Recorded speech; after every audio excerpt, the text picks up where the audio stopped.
मैं तृप्ति भटनागर आप सभी का स्वागत करती हूँ इस पॉडकास्ट जिंदगी जिंदाबाद पर, जिसमें हमने सम्मोहक कहानियों के माध्यम से विभिन्न जीवन के अनुभव और सीख प्रदान करने का एक छोटा सा प्रयास किया है।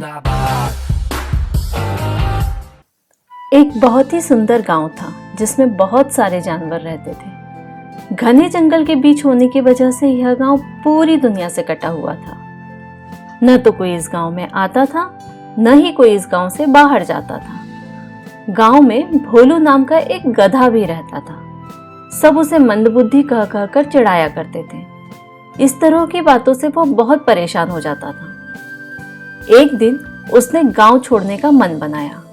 उसने सोचा, इस बहाने मैं इन सब से दूर भी हो जाऊंगा और जंगल के दूसरी ओर क्या है यह भी देख लूंगा। एक रात वह बिना किसी को बताए चुपके से गांव छोड़कर चला गया। लेकिन जंगल घना था और गधा मूर्ख, समझ ही नहीं आ रहा था कि किधर जाए। वह बिना सोचे समझे कभी दाएं जाता तो कभी बाएं। खैर, जैसे तैसे कई दिनों तक चलते रहने के बाद वह जंगल के पार दूसरे गांव में पहुंच गया। इधर गांव वालों में हल्ला मच गया कि जिसे हम मूर्ख और मंदबुद्धि कहते थे वह तो दिमाग से तेज निकला। देखो, वह कैसे मजे से जंगल पार करके दूसरी दुनिया में जाकर मजे से रह रहा है। लोग अब उसे किस्मत वाला मानते थे और उसकी तारीफ भी किया करते थे। एक दिन कुत्तों के एक झुंड ने भी भोलू का अनुसरण करने का निर्णय लिया। अगले दिन सुबह सुबह वो भी गधे की गंध का पीछा करते करते जंगल के उस पार चले गए। अब गांव में बचे हुए सभी जानवरों को विश्वास हो गया था कि भोलू बहुत ही मेहनती और समझदार गधा था। उसके नक्शे कदम पर चलकर कुत्तों के झुंड ने भी जंगल पार कर लिया और वे भी वहां मजे में रह रहे होंगे। बस फिर क्या था, गांव के अन्य सभी पशुओं में भी जंगल पार करने की होड़ सी लग गई और सब गधे के दिखाए रास्ते पर चलते हुए जंगल पार करने लगे। एक ही रास्ते पर इतने जानवरों के चलने की वजह से वहां पगडंडी सी बन गई और गांव में अब भोलू की काफी इज्जत होने लगी।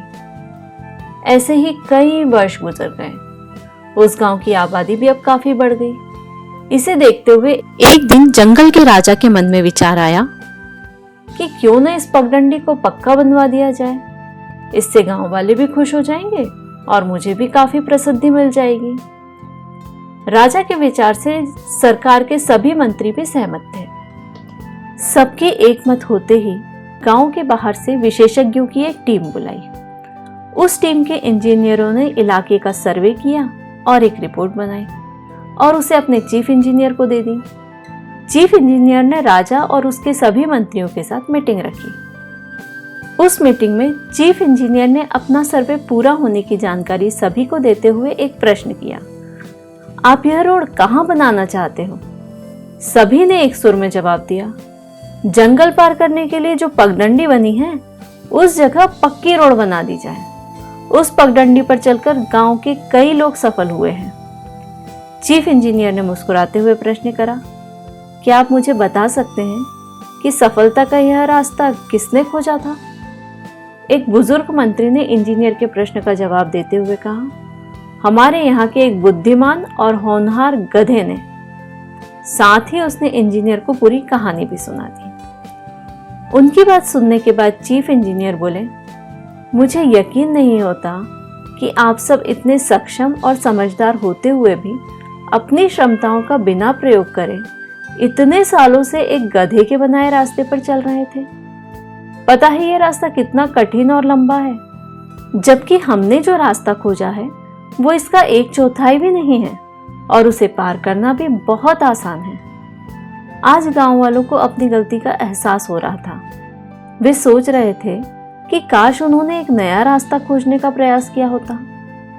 जो गलती उन गांव वालों ने करी थी, कहीं वही गलती हम भी तो नहीं दोहरा रहे हैं। चाहे बच्चों के कैरियर का सवाल हो या कोई नए व्यापारिक विचार पर कार्य करने का, कोई स्टार्टअप, या फिर पढ़ाई के लिए बच्चों को विदेश भेजने की इच्छा, या पैसे के निवेश की योजना, विद्यालय कॉलेज का चुनाव, घर बनाना, स्वास्थ्य पर आधारित कोई निर्णय लेना और सबसे महत्वपूर्ण अपने मत का प्रयोग करना। अपने और अपने परिवार के जीवन से संदर्भित कोई भी निर्णय लेने से पहले एक बार स्वयं से प्रश्न करें, कहीं हम किसी गधे के दिखाए रास्ते पर चलकर अपना जीवन बर्बाद तो नहीं कर रहे हैं? समाज और घर वालों के दबाव में हम अपना रास्ता ढूंढने से हिचक तो नहीं रहे हैं?